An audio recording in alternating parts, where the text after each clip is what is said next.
Hello friend, welcome to Arya DT classes. Design of steel structure के lecture में आज का टॉपिक है टेंशन मेंबर।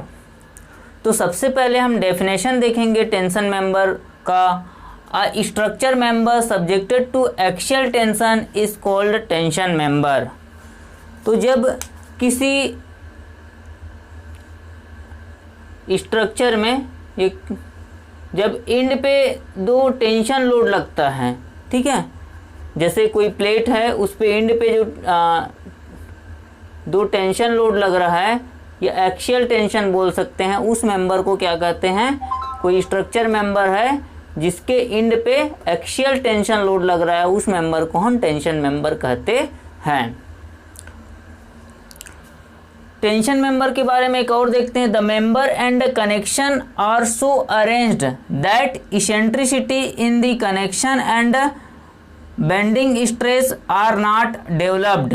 तो जब कोई टेंशन मेंबर है या कोई मेंबर है जिसमें लोड पी लग रहा है या एनी टाइप ऑफ लोड लग रहा है, तो जब ये लोड का लाइन ऑफ एक्शन जो कनेक्शन के सीजी से होकर अगर पास होता है, सेंटर ऑफ ग्रेविटी से पास होता है, तो उसमें बेंडिंग स्ट्रेस डेवलप नहीं होता है। तो इस टाइप के मेंबर को हम क्या कहते हैं? टेंशन मेंबर कहते हैं। तो types of tension member three type का यहाँ पर देखेंगे। एक तो वायर एंड केबल देखेंगे, सेकंड है बार एंड रॉड्स देखेंगे, और थर्ड है प्लेट्स एंड फ्लैट बार्स देखेंगे। तो फ्लैट बार का हम लेशिंग एंड बैटन में यूज करेंगे। बार तो सिंपल जानते हुए हो। रॉड को भी वायर एंड केबल टावर में यूज करते हैं, वायर एंड केबल या इलेक्ट्रिक पोल में यूज करते हैं। नेक्स्ट टॉपिक है types of failure. The following failure में take place in tension member. तो फर्स्ट फेलियर है gross section yielding. Gross section yielding में क्या होता है? Considerable deformation of the member in longitudinal direction में take place before it fracture, making structure unserviceable. Hence we must also consider on gross section. तो इसको समझते हैं। सबसे पहले तो यील्डिंग मतलब समझते हैं। Yielding means deformation. Yielding means deformation. अब हम स्टील स्ट्रेस स्ट्रेन ग्राफ में देखे हैं, एक इलास्टिक डिफॉर्मेशन होता है और एक प्लास्टिक डिफॉर्मेशन होता है। इलास्टिक मीन्स जब किसी मेंबर पे हम लोड अप्लाई करते हैं तो लोड को तो मेंबर में इलास्टिसिटी होता है और मेंबर फैल जाता है, ठीक है, लॉन्गिट्यूडनल डायरेक्शन में। जब लोड को हम हटा देते हैं तो वापस स्ट्रक्चर अपने ओरिजिनल शेप में आ जाता है। ओके, अब इसके बाद जब हम और ज़्यादा लोड इससे ज़्यादा जब हम लोड अप्लाई करते हैं तो आगे क्या होता है? प्लास्टिक डिफॉर्मेशन होता है। प्लास्टिक डिफॉर्मेशन मीन्स जब लोड को हटाने पर भी स्ट्रक्चर अपने ओरिजिनल शेप पे नहीं आ पाता है, तो उस डिफॉर्मेशन को क्या कहते हैं? हम प्लास्टिक डिफॉर्मेशन कहते हैं। तो क्या होता है जब लोड लगाने पर, ये ग्राफ हम देखे थे, यहाँ पर क्या होता है? ये यील्डिंग, यहाँ से यील्डिंग होना स्टार्ट हो जाता है, मतलब उसमें डिफॉर्मेशन होना स्टार्ट हो जाता है, ठीक है। प्लास्टिक डिफॉर्मेशन यहाँ से देखे थे। तो इस कंडीशन पे जो Fy होता है, Fy, ठीक है, इस कंडीशन पे जो स्ट्रक्चर में डिफॉर्मेशन होता है Fy, देखिए यहाँ तक स्ट्रक्चर, यहाँ से डिफॉर्मेशन होना स्टार्ट हो गया, बट फ्रैक्चर पॉइंट यहाँ पर है।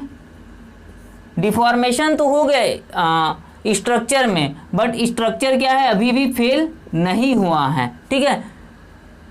May take place before its fracture, ठीक है, फ्रैक्चर नहीं हुआ है, मतलब स्ट्रक्चर हमारा फेल नहीं हुआ, लेकिन स्ट्रक्चर क्या हो जाएगा, अनसर्विसेबल हो जाएगा, अनसर्विसेबल। तो जब मैं लिमिट स्टेट स्टार्ट किया था तो मैं सर्विसिबिलिटी क्राइटेरिया पढ़ाया था, मीन्स हम इसमें कोलैप्स तो कंसीडर करेंगे ही करेंगे, सर्विसिबिलिटी को भी हम कंसीडर करके चलेंगे, ठीक है। तो सर्विसिबिलिटी अनसर्विसिबल हो गया, मतलब अब हमारा स्ट्रक्चर यूज करने लायक नहीं रहा। तो इसको हम क्या कहते हैं, ग्रॉस सेक्शन यील्डिंग कहते हैं। जो इसमें यील्डिंग में फेल हो रहा है उसको ग्रॉस सेक्शन यील्डिंग कहते हैं, ठीक है। मीन्स डिफॉर्मेशन में फेल हो रहा है, अनसर्विसेबल हो रहा है स्ट्रक्चर, तो उसको ग्रॉस सेक्शन यील्डिंग कहते हैं। समझ आ गया होगा। अब नेक्स्ट देखते हैं net section rupture. The fracture of the member occurs when the net cross section of member reaches ultimate stress. तो यहाँ पर देख, यहाँ पर अभी तक हम यील्ड पॉइंट पे थे, ठीक है। अब हमारा क्या हो जा रहा है, ये अल्टीमेट पॉइंट तक चले जा रहा है, ठीक है। तो अल्टीमेट पॉइंट तक अल्टीमेट स्ट्रेस तक जब पहुंच जाता है, ठीक है, तो उसको हम नेट सेक्शन रप्चर कहते हैं या नेट सेक्शन फ्रैक्चर कहते हैं, ठीक है। तो ये पहले वो यील्डिंग में फेल हो रहा है, मतलब अनसर्विसेबल हो रहा है, बाद में वो अल्टीमेट स्ट्रेस तक पहुंच जा रहा है, मतलब हम वहीं तक को ही कंसिडर करते हैं डिज़ाइन में, उससे आगे को नहीं कंसिडर करते हैं। तो ये एक स्टेज हो गया। अब थर्ड है ब्लॉक शियर फेलियर, ठीक है। तो ब्लॉक शियर फेलियर को हम समझते हैं।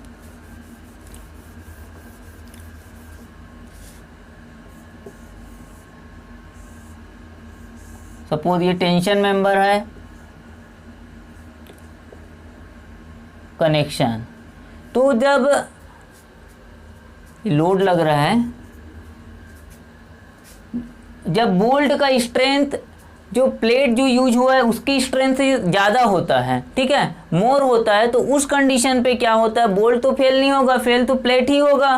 तो जो प्लेट फेल होता है वो दो डायरेक्शन में होता है, एक तो लॉन्गिट्यूडनल डायरेक्शन में होगा, उसको हम सीरिंग बोलेंगे, और उसके परपेंडिकुलर डायरेक्शन में होगा, ठीक है, परपेंडिकुलर डायरेक्शन में होगा, उसको क्या बोलेंगे हम, टीरिंग बोलेंगे। तो ब्लॉक शियर फेलियर में सीरिंग और टीरिंग दोनों में फेल होता है। तो इसमें क्या होता है, ये वाले सेक्शन जो ये वाले प्लेट है ये सेगमेंट ही अलग हो जाता है। तो इस टाइप के फेलियर को हम ब्लॉक शियर फेलियर कहते हैं। तो तीन टाइप का फेलियर हो गया, ग्रॉस सेक्शन यील्डिंग में अनसर्विसेबल होगा, नेट सेक्शन रप्चर में अल्टीमेट तक पहुंच जाएगा, और ब्लॉक शियर फेलियर में एक सेगमेंट ही बाहर हो जाएगा। तो ये हो गया हमारा टाइप्स ऑफ फेलियर।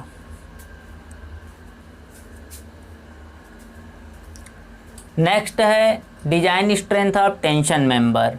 तो पहले हम देखेंगे gross section yielding. Gross section yielding का TDG फॉर्मूला होता है, TDG equal to AG FY upon gamma M0। तो TDG यहाँ पर होता है design strength in yielding, AG gross section area mm square में, और gamma M0 partial safety factor 1.1 होता है। नेट सेक्शन फ्रैक्चर में देखेंगे TDN equal to 0.9 ANFU upon gamma M1। तो यहाँ पर TDN होता है डिजाइन स्ट्रेंथ इन फ्रैक्चर या रप्चर, गामा M1 होता है 1.25 पार्शियल सेफ्टी फैक्टर, और AN होता है इफेक्टिव नेट एरिया। तो इफेक्टिव नेट एरिया कैसे निकालते हैं हम क्वेश्चन में देखेंगे ना।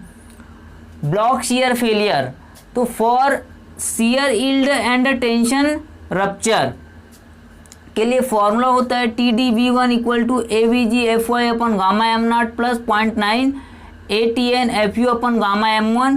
TDV2 होता है ATG FY अपन gamma M0 plus 0.9 AVN FU अपन √3 गामा M1। तो इसमें आप नोट कर लीजिए, एक यहाँ पर मतलब एवीजी और एटीएन का मतलब पहले नोट कर लीजिए। इसका मतलब होता है minimum gross and net area in shear along the line of action of force. ठीक है, एवीजी एंड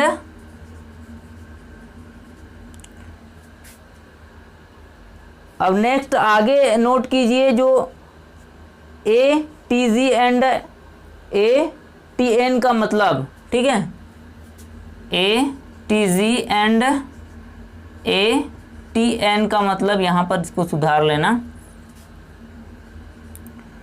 ठीक है, इसमें along the line of action है, इसमें परपेंडिकुलर हो जाएगा। ठीक है, तो इसमें भी minimum gross and net area in tension from the hole to the toe of the angle perpendicular to the line of force. ठीक है, तो ये हो गया हमारा block shear failure. Next topic है shear lag. Non uniform straining of member due to tension is called shear lag. तो इसमें क्या होता है, जब लोड लगाते हैं तो यूनिफॉर्म स्ट्रेन नहीं होता है। दो वर्ड को यहाँ पर समझना है ना, एक होता है नॉन यूनिफॉर्म और एक होता है स्ट्रेनिंग। तो इसमें क्या होता है, बिफोर लोडिंग, लोडिंग से पहले का ये डायग्राम है और ये लोडिंग के बाद है। यहाँ पर स्ट्रेस क्या है, सॉरी स्ट्रेन क्या है, यूनिफॉर्म है ना यहाँ पर, और यहाँ पर क्या है, नॉन यूनिफॉर्म है स्ट्रेन आफ्टर लोडिंग। तो उसको क्या कहते हैं, शियर लैग कहते हैं, ये जो कंडीशन होता है।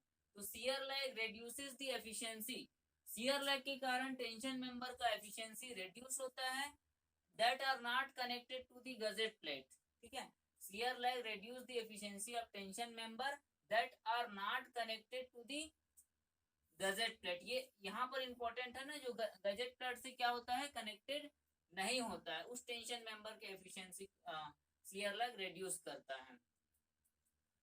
फॉर रिड्यूसिंग शियर लैग, अब हम शियर लैग को रिड्यूस करने के लिए क्या करते हैं, lengthening of the connection, connection का लेंथ बढ़ा देते हैं। फिर भी हमको क्या फिर भी एफिशिएंसी उसका रिड्यूस हो जाता है। तो इस शियर लैग को रिड्यूस करने के लिए, इस शियर लैग को रिड्यूस करने के लिए हम लग एंगल प्रोवाइड करते हैं। तो लग एंगल कैसे प्रोवाइड करते हैं, तो जैसे ये प्लेट है, तो ये एक एंगल सेक्शन प्रोवाइड करते हैं। इसको ऐसे नहीं, अपन इस डायग्राम से देखते हैं।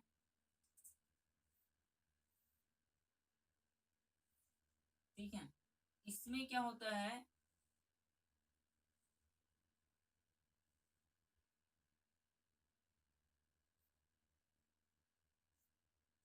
ये कनेक्शन है, ऊपर वाले जो एंगल सेक्शन है वो लग एंगल है, लग एंगल। ठीक है, तो ये एक एंगल सेक्शन है, उसके ऊपर एक एंगल सेक्शन है, तो इस एंगल सेक्शन को हम क्या कहते हैं, लग एंगल कहते हैं। तो इस लग एंगल से क्या होता है, ये कनेक्टेड होता है। तो कनेक्शन लेंथ क्या हो जाता है, इसमें कनेक्शन लेंथ क्या हो जाता है, छोटा हो जाता है। कनेक्शन लेंथ को हम बढ़ाते हैं, लेकिन कनेक्शन लेंथ बढ़ाने के बाद भी शियर लैग तो कम होगा, रिड्यूस होगा, बट एफिशिएंसी भी क्या होता है, रिड्यूस हो जाता है। इसीलिए हम क्या करते हैं, एक लग एंगल प्रोवाइड करते हैं। तो अगर एग्जाम में पूछा जाएगा शियर लैग क्या होता है, तो नॉन यूनिफॉर्म स्ट्रेनिंग होता है, और लग एंगल क्यों प्रोवाइड करते हैं, तो शियर लैग को रिड्यूस करने के लिए हम लग एंगल प्रोवाइड करते हैं। अब हम इसी में देखेंगे स्लेंडरनेस रेशियो।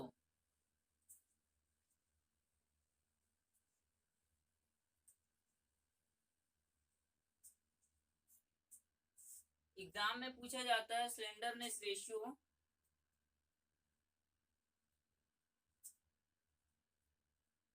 स्लेंडरनेस रेशियो 180, 350 और 400 कौन से केस में होता है। ठीक है,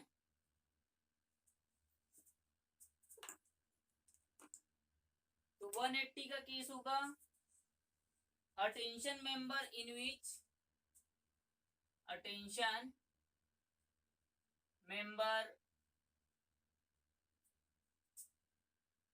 in which reversal of direct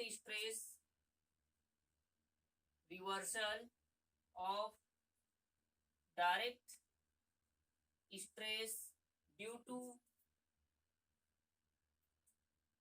to loads other than wind or earthquake. Okay, इसमें आएगा हमारा 180। अब इसी में क्या हो जाएगा, attention member in which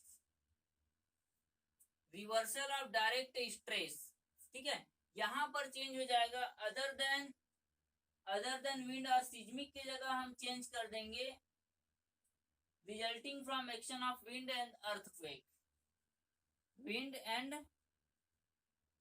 earthquake, ठीक है। इसमें ब्रेसिंग भी आ जाएगा, तो यहां पर क्या हो जाएगा 350, ठीक है।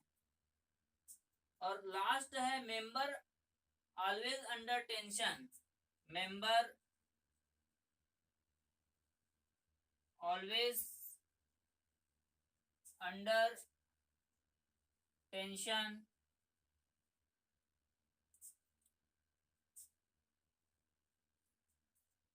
other than pre-tension member, other than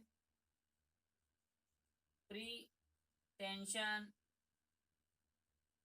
member, इसमें आएगा 400। यहां पर देखना, यहां पर अदर देन नहीं होगा और यहां पर बीच में आएगा ब्रेसिंग सिस्टम, या इसी में हम टाई क्या है, टेंशन मेंबर है, ब्रेसिंग सिस्टम और टाई विंड एवं अर्थक्वेक के कारण जो रिवर्सल ऑफ स्ट्रेस डेवलप होता है। रिवर्सल ऑफ स्ट्रेस में कंप्रेसिव टेंशन, जैसे एक रॉड है, कभी इसको एक रॉड है कि कभी इसको सैग करेंगे, कभी ऐसे करेंगे, कभी सैग करेंगे, फिर तो यहाँ पर किसी बार को इस टाइप का करने से जो स्ट्रेस डेवलप होगा उसको रिवर्सल स्ट्रेस कहते हैं, ठीक है। तो रिवर्सल में कभी कंप्रेशन, कभी tension, compression tension, compression tension. तो ये जो क्वेश्चन है, ये जो स्लेंडरनेस रेशियो है, ठीक है, ये एग्जाम के मोस्ट आईएमपी क्वेश्चन होता है। एक क्वेश्चन यहां से पूछा जाएगा, या तो टेंशन से पूछा जाएगा या तो कंप्रेशन से पूछा जाएगा। तो दोस्तों, आपको वीडियो अच्छा लगता है तो वीडियो को लाइक करिए, चैनल को सब्सक्राइब करिए और ज्यादा से ज्यादा शेयर करिए।